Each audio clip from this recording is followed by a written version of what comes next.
Por pa diskutim që unë jam personalisht kundër këtyre protestave, në këtë lloj forme. Unë jam i ca protestave akoma më të dhunshme. Më të dhunshme? Pa diskutim dhe në një orar zyrtar pune të administratës publike. Çfarë do thotë më të dhunshme? Do thotë kjo, si në kohën kur Partia Socialiste, që zonja Koçeku sot e përfaqëson, bënte protestat e saj në kohën kur kryeministri ishte në zyrë, ashtu t'i bëj dhe sot Partia Demokratike kur kryeministri Rama të jetë në zyrë. Pra në zyrën poshtë zyrës kryeministrit Rama të zhvillohet protesta, madje edhe me më shumë molotov, me më shumë dhunë, nëse është qëllimi për të rrëzuar qeverinë ose për ta detyruar të marrë vendime. Jo për të dëmtuar kryeministrin, jo për të dhunuar kryeministrin, po për t'i treguar që shqiptarët janë aty.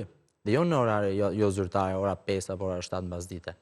Unë personalisht, nëse do të flasim për fjalën protest, marr shembull francezët, vendet europiane, Hungaria, Bullgaria, edhe shumë vende të tjera europiane që e kanë treguar që protestat nuk janë vetëm mitingje me folca dhe me podiume të mëdha, dhe nuk është se shikohen shumë ato të drejtat e policisë në rastet se kërkohen të drejta. Duke marrë për shembull rastin e fundit që ndodhi në Francë, që ishin që zjarfiksit për shkak të pagave dolën në protestë dhe dhunuan policinë.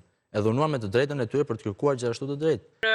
Mendoj që pavarësisht çdo gjëra tjetër dhuna nuk do jetë asnjëherë përgjigje sepse ne kena pasur ku na ka shu dhuna dhe radikalizmi si vend. Mendoj që ju solli në pushtet e nderuar. Dhuna në 11 janar të 2011 që ka sjellë në pushtet që sot nuk e keni lëshuar për 13 vite, nëse do të flasim për protestat të dhunshme. Orges, mendoj se nuk kena shumë distancë moshe me njëri tjetrin. Unë jam për vetë jam e lindur në vitin 2000 dhe as nuk marr përsipër të baj avokatin dhe as t'jap llogari për asgjë që kanë bë antarët e partisë ku unë sot aderoj. Unë jap llogari për vete dhe ditëm se unë e shoh krejt ndryshe të ardhmen e vendit tëm dhe jo nëpërmjet instrumentave të dhunës.